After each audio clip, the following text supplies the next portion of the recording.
Goldilocks Returns by Lisa Campbell Ernst.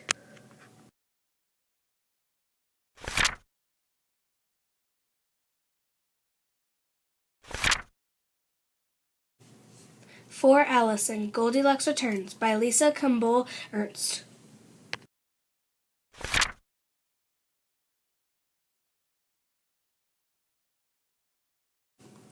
As a child, she was known as Goldilocks, and she was very naughty indeed. Her favorite hobby was snooping in houses where no one was at home, until, of course, all that dreadful trouble with the bears.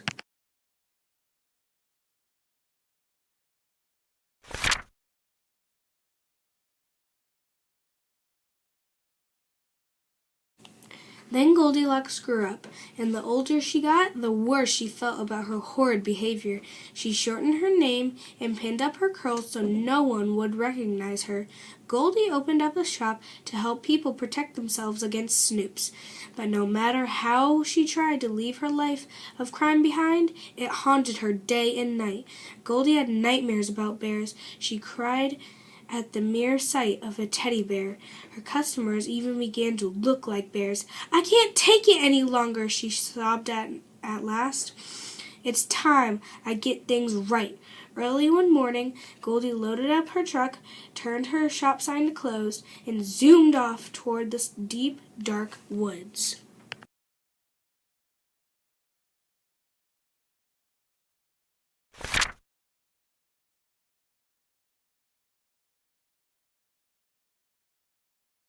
At that very moment, the three bears whom she had scared out of their wits years before were sitting down to breakfast. They were Papa Bear, Mama Bear, and their son, who, though not a baby for some 50 years now, still went by the name Baby Bear, due to the fright brought on by Goldilocks. He still had a wee little voice. Their breakfast, as usual, was porridge, and as it had been every day since any of them could remember, it was much too hot to eat. "Grab your hats," Papa Bear sighed, and the three unsuspected bears left for their daily walk.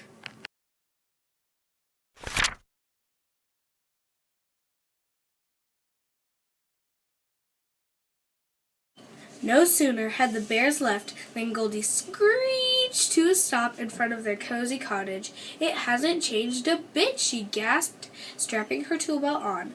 Goldie walked to the door and knocked. A smile crept across her face as she realized the bears again were not at home. Goldie walked right in.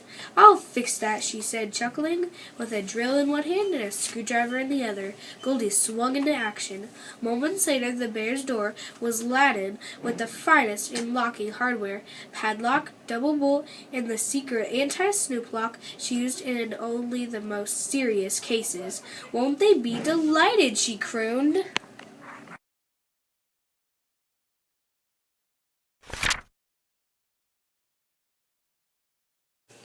Next, Goldie headed for the kitchen.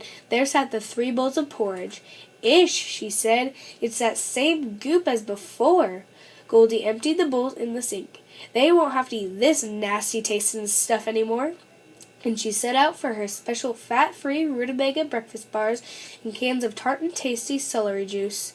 Goldie stocked the cabinets with enough breakfast bars and celery juice to last for months. While she was at it, she threw away any food she thought was unhealthy or didn't like herself. "Now to spruce this place up a little," Goldie announced, pulling out 3 bolts of pom-pom fringe and her staple gun. The results were stunning.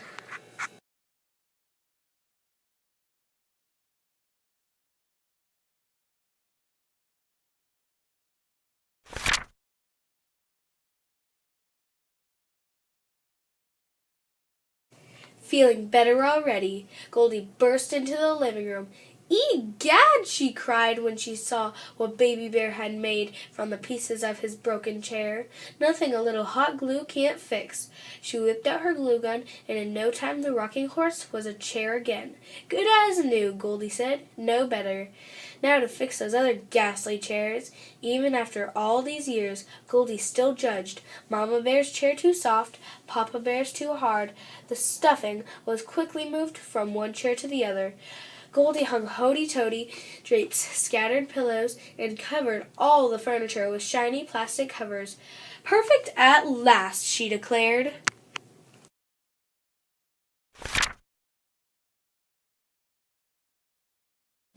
Goldie raced up the stairs to the three bears' bedroom.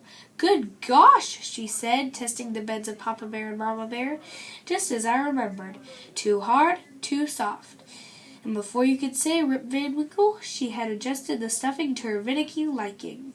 Goldie sprayed Ravishing Rose's perfume in the air and tied bouquets of plastic flowers around the room for a back-to-nature look. "It's glorious," Goldie sang, falling back on Baby Bear's bed to admire the room. "Their bears will be so grateful." Suddenly, Goldie was exhausted, and once again, Baby Bear's bed was just right. Before she knew it, Goldie had drifted off to her most peaceful sleep in 50 years.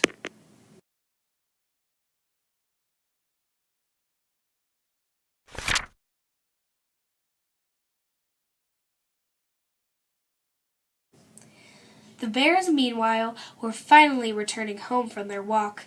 Seeing the truck, they began to worry. They hadn't had much luck with visitors in the past. "What on?" Papa Bear said, noticing the locks on the door. Then he heard Baby Bear squealing in the kitchen. "Oh no! Oh my gosh! Oh my heavens!" he cried in his wee little voice. "Look! Look!"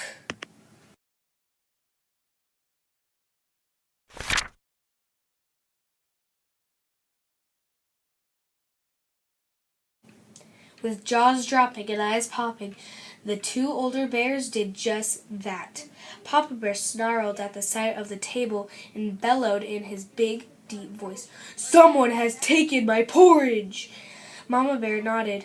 "Someone has taken my porridge," she said in her medium-sized voice.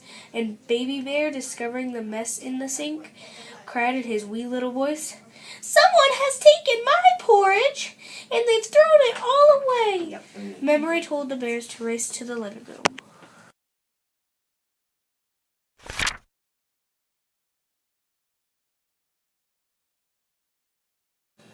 It was a shocking sight. Papa Bear's knees buckled, and he fell into his now poofy chair. "Someone," he growled, bristling, "has been fooling with my chair." Mama Bear tried hers and gasped, "Hard as a rock! Someone has been fooling with my chair!" "Ah!" Baby Bear screeched, stomping up and down. "Someone has been fooling with my chair, and they've put it back together!" All three bears ran helter-skelter up the stairs.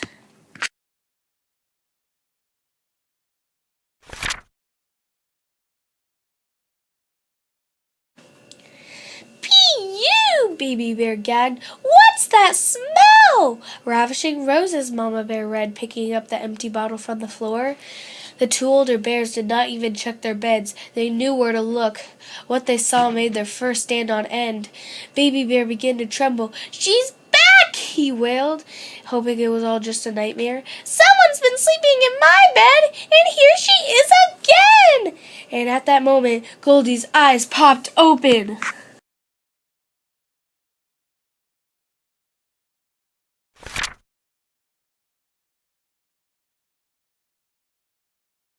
"You're home!" Goldie shouted, crushing each bear with a hug and kissing their furry cheeks. The shocked bears opened their mouths to protest, but Goldie raced on. "Now don't thank me. I know you're terribly grateful.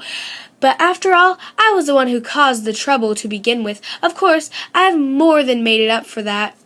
Goldie gleefully danced through the house, pointing out her deeds. "Naturally, I fixed that silly little chair," she said, "and got rid of that nasty porridge. The rutabaga breakfast bars are fat-free, so you might even be able to lose that extra weight there," she chuckled, tapping Papa Bear on the stomach.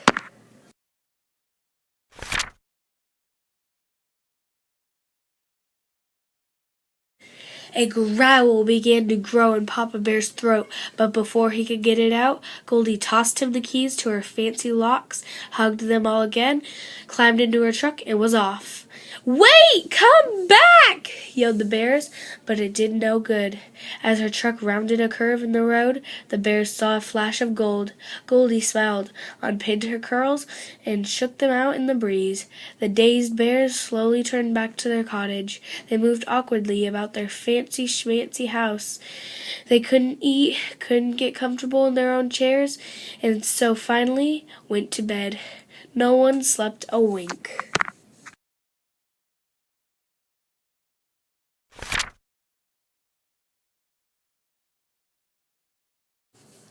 The next morning, the three exhausted bears sat at the kitchen table, miserably staring at their rutabaga breakfast bars and celery juice. "Maybe we should go for a walk," Mama Bear suggested, and they all ran for their hats. The three bears set off through the woods, relieved to be out of their house.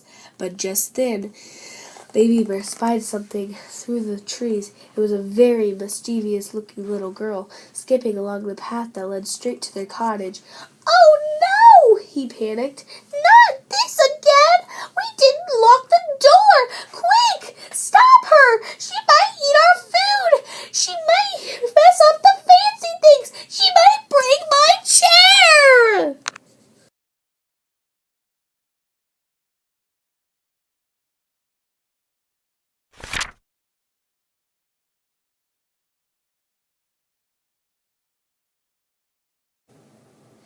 The bears began to run after the girl, but then they suddenly stopped.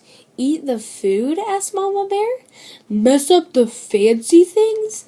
asked Papa Bear. "Break my chair?" repeated Baby Bear. Very slowly, they all smiled.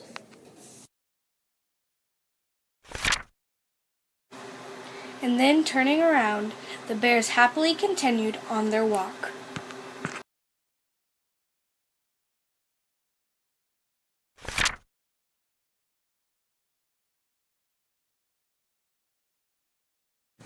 Read by Brooklyn, Lawson Elementary, Jefferson City, Missouri, March 2016.